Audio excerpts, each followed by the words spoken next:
Hello students, welcome back to Easy Commerce with Akib, class 11 accountancy chapter journal int.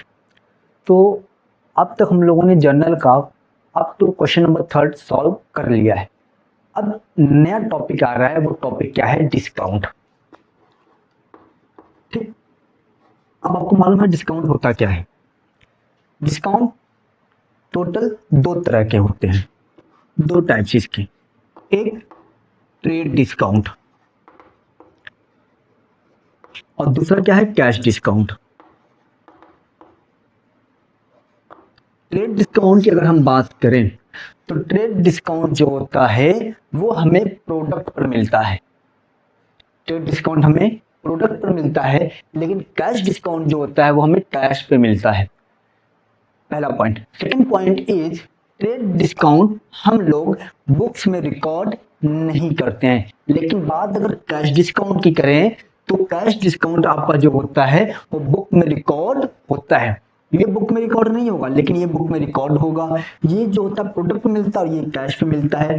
Trade discount का मतलब meaning ये होता है कि जो भी हम सामान खरीदते हैं उस पे जो उसका प्रिंटेड प्राइस होता है, उस प्रिंटेड प्राइस पर जो डिस्काउंट हमको दिया जाता है। फॉर एग्जाम्पल, कोई सामान आपने खरीदा, ओवन मान लीजिए आपने खरीदा 7,000 का, तो उसी 7,000 ओवन पे लिख रहा है 10% डिस्काउंट। तो 7,000 का ओवन 10% कितना होगा? और तो 10% 700 होगा। तो 7,000 के बजाय वो आपको वन कितने का मिल जाएगा? 6,300 का मिल जाएगा। That is trade discount. लेकिन यही 63 में से आपने ये कहा कि नहीं भैया ऐसा है 63 नहीं, अब हमसे 6,000 रुपए ले लिए, मैं तुरंत पेमेंट कर रहा हूँ। तो अब क्या होता है कि अगर 6300 की जगह हुआ था, आपने उससे क्या क्या कंडीशन रखा कि मैं तुरंत पेमेंट करूंगा, मुझे 6,000 का आप दे दीजिए। जो 300 का जो डिस्काउंट दे रहा है वो कैश डिस्काउंट होगा। यानी कहने का मतलब ट्रेड डिस्काउंट ये होता है कि जो प्रोडक्ट पर जो प्रिंटेड प्राइस होता है उस प्रिंटेड प्राइस पर जो डिस्काउंट मिलता है दैट इज ट्रेड डिस्काउंट। और कैश डिस्काउंट वो होता है जो हम प्रॉम्प्टली इमीडिएटली अब सेलर को पे करते हैं। ये तब दिया जाता है जब हम कुछ स्पेसिफाइड क्वांटिटी में परचेज करते हैं, तब सामने वाला सेलर जो होता है हमें खुश होकर और ज्यादा डिस्काउंट दे देता है। लेकिन कैश डिस्काउंट क्या होता है? कैश डिस्काउंट इसलिए होता है ताकि जब हमने मान लीजिए फिर टाइम मांगा था कुछ, एक हफ्ते में दे देंगे, एक महीने में दे देंगे। अगर एक महीने का हमने टाइम मांगा और हमने दे दिया 10 दिन पहले, तो इस पर भी हमको डिस्काउंट मिल जाता है कि मैंने टाइम से पहले दे दिया है। तो कुछ जो मैंने डिफरेंस बताया उस डिफरेंस को माइंड में रखिएगा।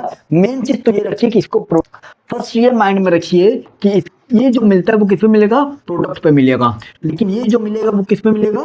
कैश पे मिलेगा।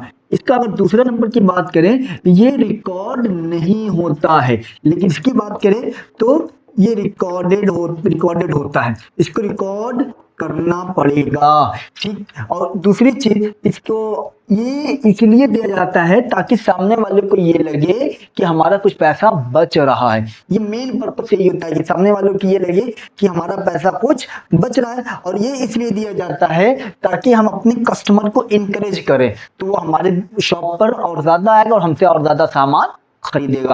तो ये नया टॉपिक अब क्वेश्चन नंबर 5 में आएगा। तो मैं क्वेश्चन नंबर 4 ड्रॉप कर रहा हूँ, इसलिए ड्रॉप कर रहा हूँ कि क्वेश्चन नंबर 4 से रिलेटेड क्वेश्चन नंबर 5 में सब कुछ दिया हुआ है, और क्वेश्चन नंबर 5 में कुछ एक्स्ट्रा चीजें दी हुई हैं जो क्वेश्चन नंबर 4 में नहीं है। तो क्वेश्चन नंबर 4 आपके लिए एज होमवर्क होगा, उससे आप खुद सॉल्व करिए। नहीं आता है तो कमेंट करिएगा, फिर सॉल्व किया जाएगा। अब हम क्वेश्चन नंबर 5 सॉल्व करेंगे। Now let's solve question number 5. तो question number 5, our journal entries in the books of Ramakant enterprises from the following. 1 April, commence business with cash 3 lakh rupees. तो date क्या है आपका? 1 अप्रैल 2025। कंपनी क्या कर रहा है? यानी सपोज करिए आप लोग कंपनी हो, आप क्या कर रहे हो? बिजनेस स्टार्ट किए हो। तो बिजनेस स्टार्ट करोगे तो दो चीजें आती है बिजनेस स्टार्ट करने के लिए, पहला कैश, दूसरा कैपिटल। तो कंपनी के अंदर क्या आया? कैश आया। यहां पर डेट रहेगा, सॉरी, कंपनी के अंदर क्या आ रहा है? कैश आ रहा है। Cash account debit to capital account. कितने का परचेज कर रहे हैं? कितने का बिजनेस स्टार्ट हो रहा है? टोटल 3 लाख रुपीज से स्टार्ट हो रहा है। तो 3 lakh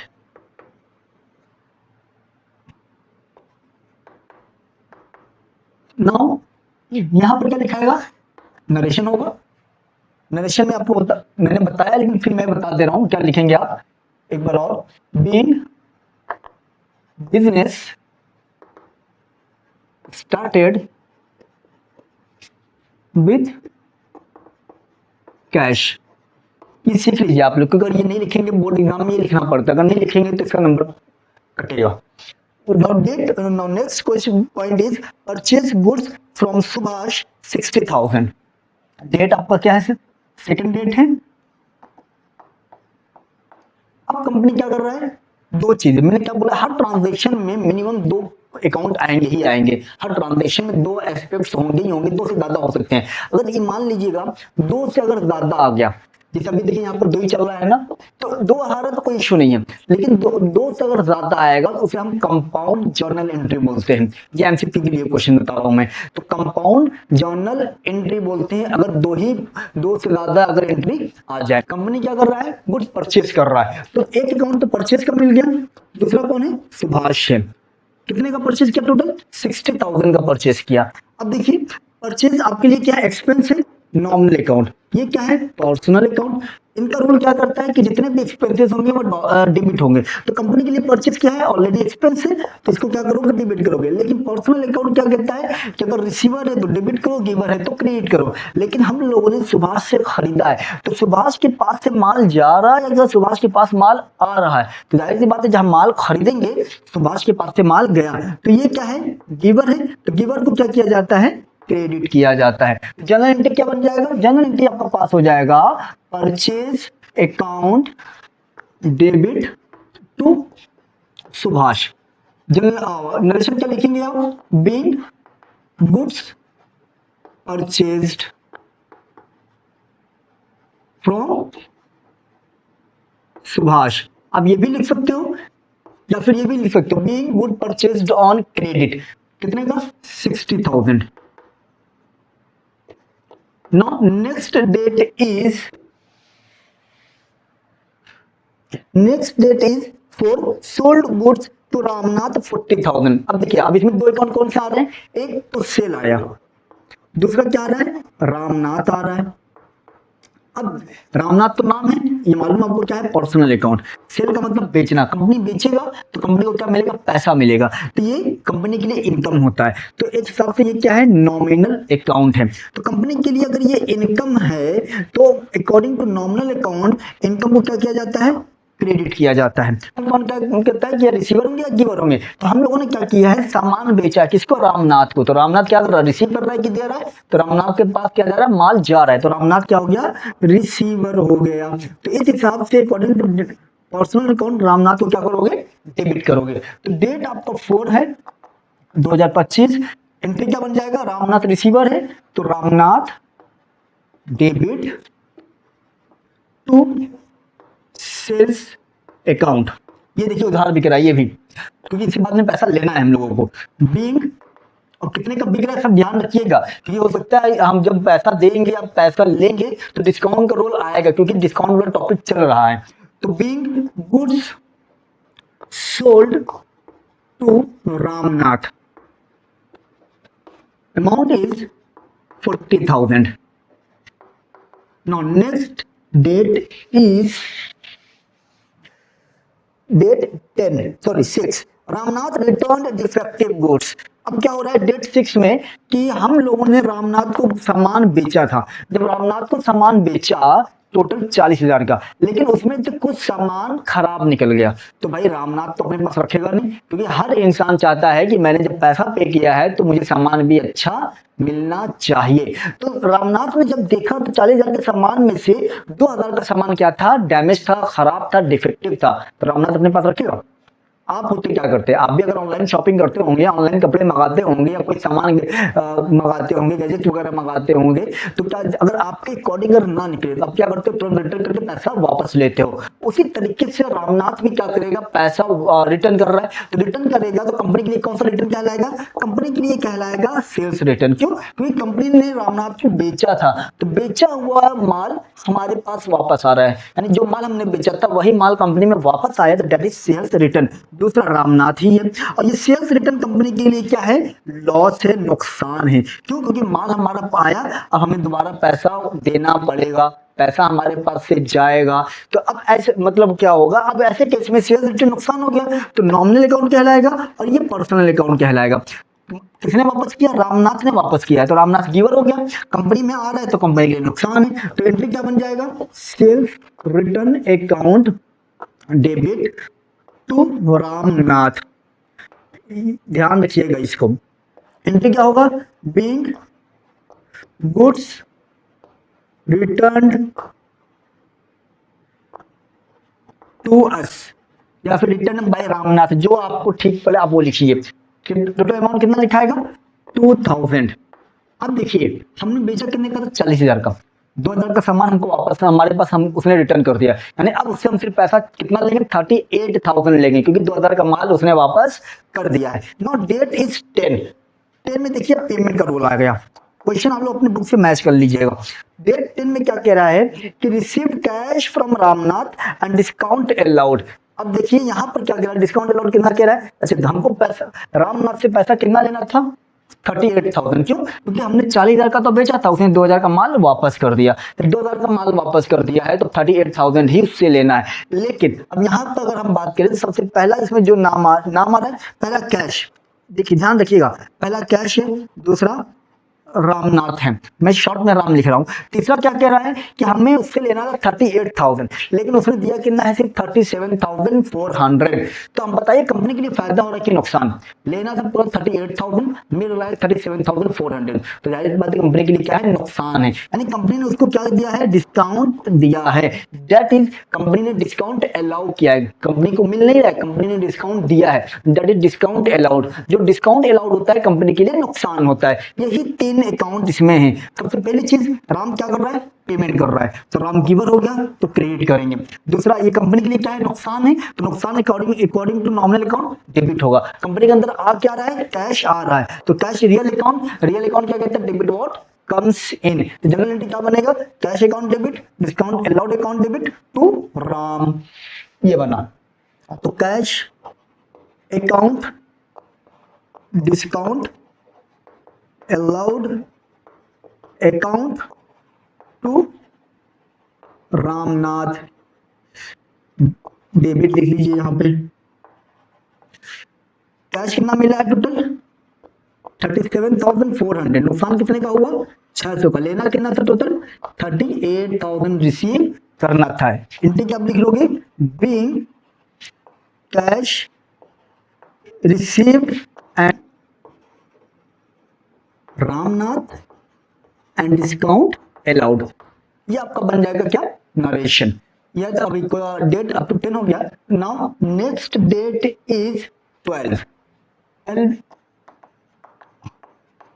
date 12 is, so Gopal sold goods to us. देखिए क्वेश्चन घुमा दिया है, यानी सिंपल में अगर लिखता तो क्या लिखता, purchase goods from Gopal, question यही है, लेकिन उसने क्या बोला है, गोपाल यानी थर्ड पार्टी है, सेकंड पार्टी है, उसने क्या किया, सामान मुझको बेचा है, यानी कंपनी को बेच रहा है। तो इनडायरेक्टली अगर देखोगे तो कंपनी क्या कर रहा है, कंपनी खरीद रहा है, तो सेल देख के कंफ्यूज मत होइएगा, कंपनी खरीद रहा है किससे, गोपाल से। तो इसको अगर शॉर्ट अदर वर्ड्स में देखें तो परचेज गुड्स फ्रॉम गोपाल, तो परचेज कंपनी के लिए एक्सपेंस है, दैट इज नॉमिनल अकाउंट। और गोपाल की बात करें तो वो पर्सनल अकाउंट है, तो पर्सनल अकाउंट के हिसाब से गोपाल या तो रिसीवर होगा या तो गिवर होगा, लेकिन गोपाल क्या कर रहा है, माल बेच रहा है, तो माल गोपाल के पास से क्या हो रहा है, जा रहा है, तो गोपाल क्या हो गया, आपका गिवर हो गया। इसका जनरल एंट्री जो बनेगा वो बनेगा purchase account debit to Gopal, confuse मत होइएगा इसको, being goods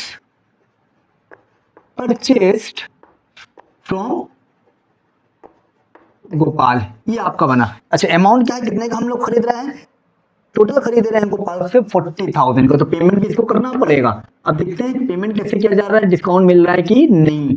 now next date is 14, paid to Gopal in full settlement of his account after deducting 5% discount. Date सबसे पहले लिखा करिए, डेट 14। अब हमने क्या किया है कि गोपाल से हमने 40,000 का माल खरीदा था, लेकिन जब गोपाल को हम 2 दिन बाद पेमेंट करने लगे, पेमेंट गोपाल को करना था 40,000, लेकिन उसने क्या कहा है कि पेमेंट करते समय उसने कहा 5% मैं तुमको डिस्काउंट दूंगा। तो पेमेंट 40,000 का 5% कितना आएगा, 2,000 रुपए, यानी 2,000 रुपए ही इसमें से हो जाएगा डिडक्ट, क्योंकि माइनस करके देंगे। तो टोटल हम उसको पेमेंट कितना करेंगे, ये पेड होगा। तो ये जो है कंपनी के लिए क्या है, डिस्काउंट रिसीव्ड है। फिर से सुनिएगा, पेमेंट कौन कर रहा है, देखिए जो पेमेंट करता है वही डिस्काउंट में उसको डिस्काउंट मिलता है, सामने वाला डिस्काउंट देता है। पेमेंट कौन कर रहा है, इस वक्त कंपनी पेमेंट कर रहा है 40,000 रुपए, किसको, गोपाल को, लेकिन गोपाल ने 5% क्या दिया, डिस्काउंट दिया। तो यानी जो 40,000 रुपए देना था, अब हम सिर्फ कितना देंगे, 38,000 देंगे। तो जब 38,000 सिर्फ दोगे तो कंपनी के लिए फायदा कितना हो गया, 2,000 रुपए बच गया, वो 2,000 रुपए हमें नहीं देना है। तो दैट इज डिस्काउंट रिसीव्ड। और जो फायदा होता है वो नॉमिनल अकाउंट में आता है, और according to nominal account discount received को क्या किया जाएगा, क्रेडिट किया जाएगा। जबकि डिस्काउंट अलाउड नुकसान होता है तो वो डेबिट होता है। अच्छा, किसको हम लोग दे रहे हैं, हम दे रहे हैं गोपाल को। तो गोपाल क्या है, पर्सनल अकाउंट है। जब गोपाल पर्सनल अकाउंट है तो पर्सनल या रिसीवर या गिवर, तो पैसा पेमेंट हम कर दें तो जाके किसके पास है, गोपाल के पास। तो गोपाल रिसीवर हो गया। तो जब गोपाल रिसीवर हो गया तो गोपाल को क्या करेंगे, डेबिट कर देंगे। तो गोपाल डेबिट, गोपाल को देना कितना था, देखिए गोपाल यहाँ पर क्रेडिट कितने से हुआ है, 40,000 से। यहाँ पर 40,000 पूरा लिखेंगे, इसको याद रखिए, नहीं 38,000 लिखेंगे, नहीं लिखा है क्या पूरा, to discount received account to cash account. Company के पास से कैश गया कितना है, कंपनी के पास से कैश टोटल जा रहा है 38,000, लेकिन फायदा कितना होगा कंपनी को, 2,000। देखिए मिला के 40,000 हो गया कि नहीं हो गया। अब अगर यहाँ पे 38,000 लिख दोगे तो कल को गोपाल क्लेम कर देगा कि भाई देखो तुमने 38,000 नहीं लिखा है, 2,000 रुपए तुमने अभी मुझको दिया नहीं है। इसलिए पूरी जर्नलिटी उसकी सही से पास किया जाता है, ताकि कल वो कहेगा कुछ तो हम उसको दिखा देंगे, देखो तुमने 2,000 का मुझको डिस्काउंट दिया था। अब इसका जो नरेशन बनाओगे वो क्या बनाओगे, being cash paid and discount received, ठीक है।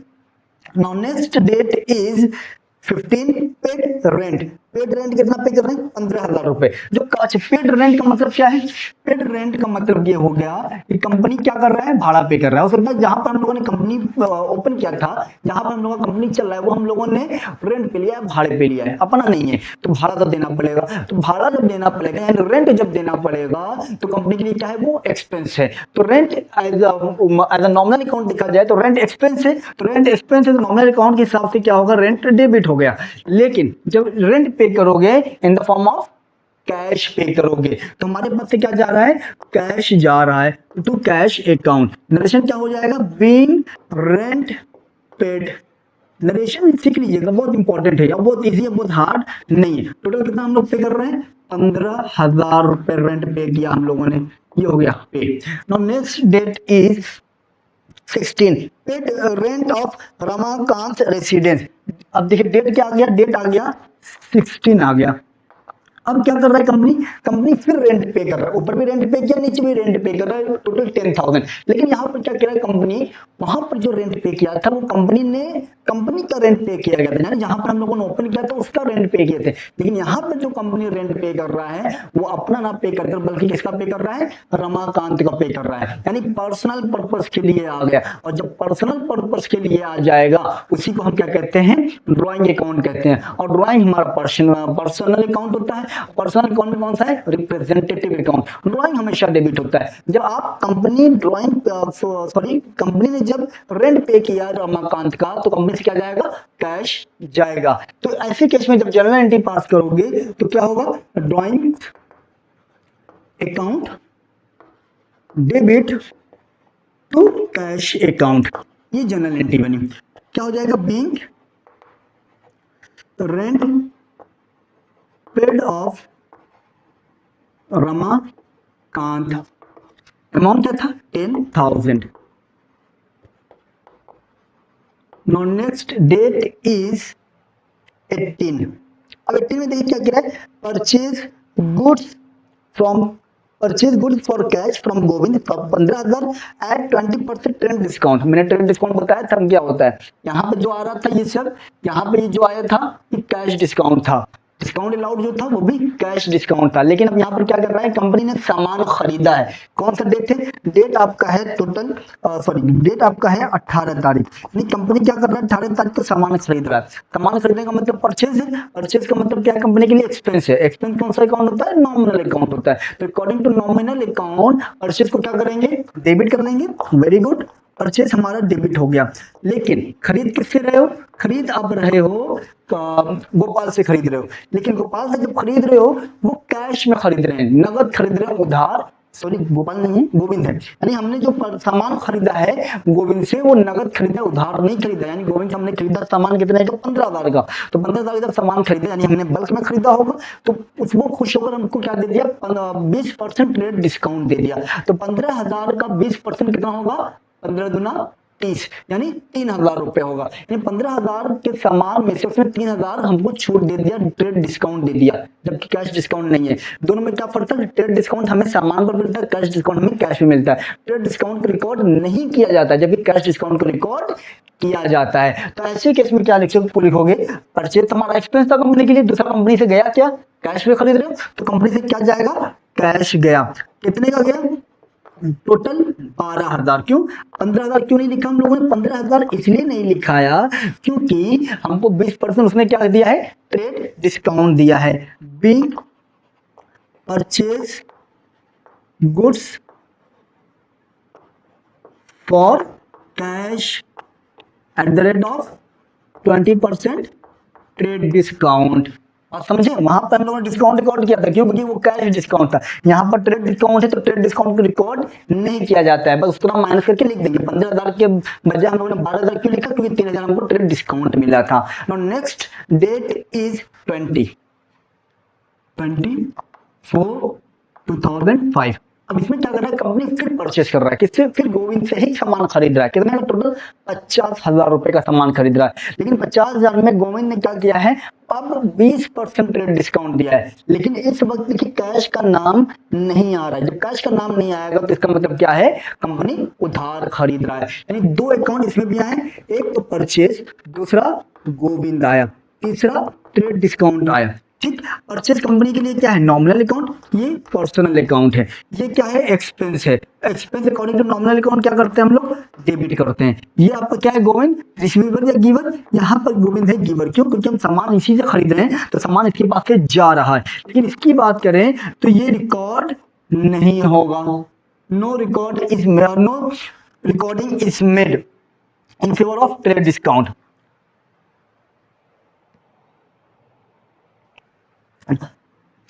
ट्रेड डिस्काउंट की अगर बात करें तो ये रिकॉर्ड नहीं होगा। क्यों नहीं होगा, क्योंकि ट्रेड डिस्काउंट जो होता है हमें सामान पर मिलता है, तो सब सामान पे मिल रहा है जिसको रिकॉर्ड नहीं करेंगे, लेकिन हम उसका माइनस जरूर करेंगे। अगर इसकी जनरल एंट्री बनाए तो जनरल एंट्री क्या बन जाएगा, purchase account debit to Govind, being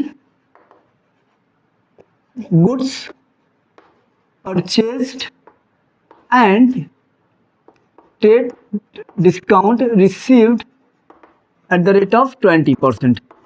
अब ये डेबिट था, 50,000 का 20% अगर हम निकालें तो 50,000 का 20% आया 10,000 होगा, तो 10,000 तो माइनस हो गया। तो सामान लिया कितने का हम लोगों ने, 40,000 का लिया।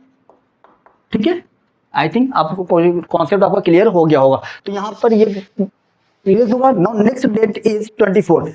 ऊपर देखिए अब क्या कर रहा है, यहाँ पर कंपनी ने गोविंद से कितने का खरीदा था, 50,000 का सामान। 50,000 में से 20% उसने ट्रेड डिस्काउंट दिया, तो 10,000 का माइनस किया, यानी हम लोगों ने 40,000 का खरीदा है। यानी गोविंद को 40,000 पेमेंट करना है। लेकिन अब ऐसा क्या हुआ, डेट 24 है, लिख लेते हैं पहले डेट, नहीं तो भूल जाएंगे। अब गोविंद को सिर्फ पेमेंट कितना करना है, 40,000 रुपए। तो जो कंपनी सिर्फ पेमेंट करने लगी, यानी एक दिन बाद ही उसको पेमेंट कर दिया गया, लेकिन कंपनी उसको 40,000 में से पेमेंट कितना कर रही है, सिर्फ 38,800, 1,200 पेमेंट नहीं किया। देखिए आगे क्या लिख रहा है, 38,000 इन फुल सेटलमेंट। इन फुल सेटलमेंट अगर आ जाए तो समझ लीजिए डिस्काउंट की बात कर रहा है, या डिस्काउंट अलाउड होगा या डिस्काउंट रिसीव्ड होगा। ये आप कैसे समझेंगे, ये कॉन्सेप्ट समझेंगे। अब देखिए कंपनी क्या कर रहा है, कंपनी पेमेंट कर रहा है, इसका मतलब रिसीव किसको मिलेगा, सॉरी डिस्काउंट किसको मिलेगा, गोविंद को मिलेगा या कंपनी को मिलेगा, तो जो पेमेंट करता है डिस्काउंट उसी को मिलता है। अब यहाँ पर कंपनी ने पेमेंट किया, किसको पेमेंट कर रहा है, ये गोविंद को पेमेंट किया। ठीक है, तो गोविंद क्या हो गया, गोविंद एक तरफ से आप देखोगे तो रिसीवर हो गया, गोविंद क्या हो गया, रिसीवर हो गया। तो गोविंद के पास गया कितना 38,800, तो गोविंद ने कितना हमको कितना छूट दे दिया हमको 40,000 में से उसने कहा भाई तुम मुझको 38,800 दे दो, तुम्हारा अकाउंट सेटल कर देंगे, क्लोज कर देंगे। तो ये 1,200 रुपये तो हमारा बच गया ना, तो 1,200 रुपये कंपनी का बचा, तो ये कंपनी के लिए क्या हो गया, इनकम हो गया। इनकम किस में आता है, नॉमिनल अकाउंट में आता है, तो इसको क्या करेंगे, क्रेडिट। गोविंद क्या है, receiver, according to personal account debit. दूसरा कंपनी से जा क्या रहा है, कैश, कैश क्या है, रियल अकाउंट, जो क्या कहते हैं जो जाएगा हमारे पास उसको क्या करेंगे, क्रेडिट। तो रिसीवर कौन हो गया, गोविंद रिसीवर हुआ, तो गोविंद को हम क्या कर दिए, डेबिट कर दिए। गोविंद को देना कितना था, टोटल गोविंद को देना था 40,000 रुपए। तो देखिए गोविंद यहाँ से क्रेडिट कितना हुआ है 40,000 से, तो पूरा 40,000 लिखेंगे, ठीक। अच्छा, और कंपनी से गया कितना, कंपनी से आ रहा है टोटल 38,800। कंपनी को फायदा कितना हुआ, डिस्काउंट रिसीव अकाउंट, कंपनी को फायदा हो रहा है टोटल 1,200 रुपए। अब इसका being cash paid and discount received, ये आपका जनरलिटी शॉर्ट फॉर्म में लिख दिया मैंने, ठीक है। अब नेक्स्ट डेट इज 25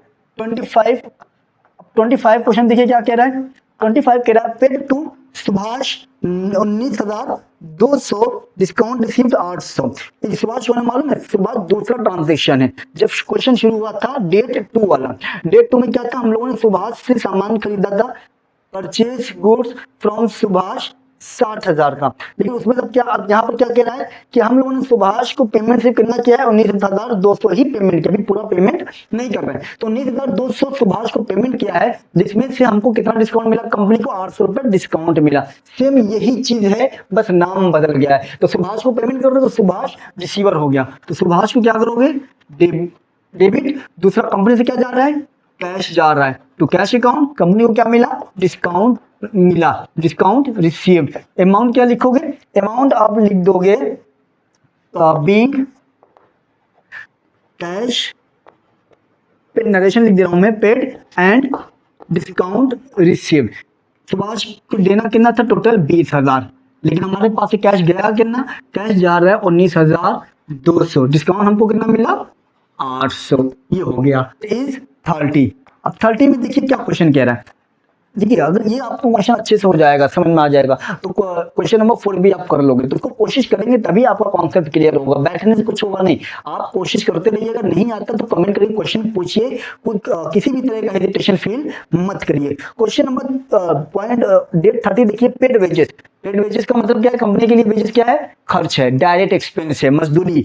दूसरा सैलरी भी कंपनी दे रहा है, कंपनी के लिए भी सैलरी क्या है, एक्सपेंस। तो दोनों एक्सपेंस है, लेकिन एक डायरेक्ट है एक इनडायरेक्ट है। वेजेस जो है वो डायरेक्ट एक्सपेंस है, क्योंकि वो सामान बनाने के लिए होता है, लेकिन सैलरी क्या है, कंपनी चलाने के लिए होता है, वो इनडायरेक्ट एक्सपेंस। कंपनी चलाने में जो खर्च आता है वो इनडायरेक्ट एक्सपेंस, सामान बनाने में जो खर्च आता है वो डायरेक्ट एक्सपेंस होता है। एडवर्टाइजमेंट एक्सपेंस, ये भी एक्सपेंस नाम आ गया। तो जितने भी एक्सपेंस होते हैं अकॉर्डिंग टू नॉमिनल अकाउंट, उससे हम लोग डेबिट ही करते हैं। अच्छा, ट्रेड एक्सपेंसेस भी आ रहा है, तो जितने भी एक्सपेंसेस है सबको क्या करते हैं, आंख बंद करके सबको डेबिट करिए। वेजेस, सैलरीज, और क्या था, advertisement expense account, and last one is trade expense account. अच्छा, ये सब जब पे करोगे तो किस फॉर्म में पे करोगे, कैश के फॉर्म में, टू कैश अकाउंट। अब वेजेस कितना था, वेजेस आपका था टोटल 4,000, तो वेज, अच्छा ये देखिए डेबिट, डेबिट तो मैंने लिखा ही नहीं था, डेबिट एंड डेबिट, इसमें आपका आ गया 4,000, वेजेस 4,000 का, सैलरी कितना है total 20,000, and what about advertisement 2,200, and last one is trade expenses 3,000। ये हो गया आपका पूरा। अब हमारा क्या लिखाएगा, आपका क्रेडिट कितना होगा, 20 4 24, 24 2 26, 26 3 29, 29,200। अब हम लोग क्या करेंगे, टोटल करेंगे, क्योंकि टोटल आपका मैच होना चाहिए, इसको याद रखिएगा। यहाँ पर क्या लिखोगे, being expenses paid, short form में लिखा है, लेकिन इसका मेन जो नरेशन लिखोगे वो लिखोगे being wages, salary, advertisement, trade expenses are paid, ऐसे लिखाएगा। इसका जो टोटल आएगा वो आपका आएगा 6,00,000 86,200। ये आप लोग मैच कर लीजिएगा टोटल करके, क्योंकि हम तो रेस किए हैं इसलिए मैं कर नहीं पाऊंगा, आप लोग खुद टोटल करिएगा। तो ये आपका हो गया क्वेश्चन नंबर 5 पूरी तरीके से सॉल्व। इन केस अगर इस क्वेश्चन में कि चाहे ट्रेड डिस्काउंट हो चाहे कैश डिस्काउंट से रिलेटेड कोई भी कंफ्यूजन आता है, कोई भी प्रॉब्लम आता है, तो आप कमेंट करके जरूर पूछेगा, उसे फिर से एक्सप्लेन किया जाएगा। क्वेश्चन नंबर 4 मैंने आपके लिए छोड़ दिया, उसे जरूर सॉल्व करिएगा, जिससे कि आपके जब उसको सॉल्व करोगे तो जो भी कंफ्यूजन होगा वो ऑटोमेटिक दूर हो जाएगा। नहीं होता है तो कमेंट करिए, क्वेश्चन पूछिए।